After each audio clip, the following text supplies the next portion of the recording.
My name is Ian Ball, president of Abitibi Royalties.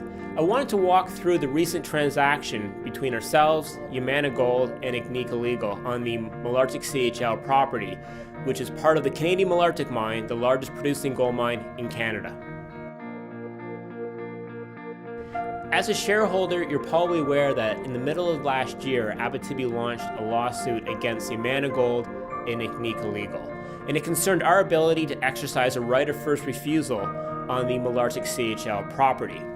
Last month, we announced that we had come to a settlement with our partners, where we would exchange our 30% free carried interest for a 3% royalty and $35 million worth of Yamana and Agnico Eagle shares. There's been a lot of questions from shareholders about the royalty and the value that we assigned to it in the news release, which was between $20 to $30 million. And when we looked at the royalty, first it was the reserves.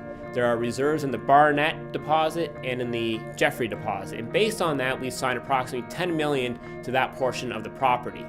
The remaining $15 million, which gets you between the $20 to $30 million range that was stated, comes from Odyssey North. And although it's at a very early stage and there's no defined resource there, we were able to take the drilling data, come up with some general estimates, operating cost assumptions, and say how long would it take to put it into production. Knowing that it is at an early stage, we took a very conservative view when we put the remaining $15 million value onto Odyssey, knowing that should our assumptions be correct, the value will slowly rise as Agnico and Yamana prove out that deposit. So when I look at Abitibi today and how we can grow the company, we are certainly looking at additional royalties.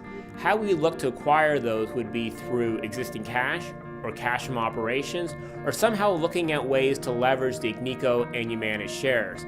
Based on our current share price, where we're trading close to our working capital position, we'd be very reluctant to issue shares in order to buy an additional royalty.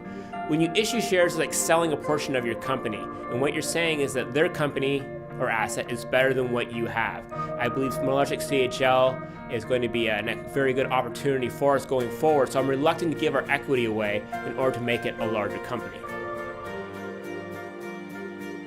So what are the next steps for Abitibi Royalties? Well, first we need to close the transaction on Malartic CHL. That is scheduled for the end of the month. Then we're looking forward to our first source of cash flow. First, it would be in April, where we're looking to receive a dividend from Yamana of approximately $70,000, and then our first royalty income, which is scheduled to come in May. More exciting for me is the exploration, which is scheduled to start on April 1st on North Odyssey, where Agnico and Yamana had indicated that they're looking to move 3 drills onto that discovery to start exploring for the first time in approximately a year.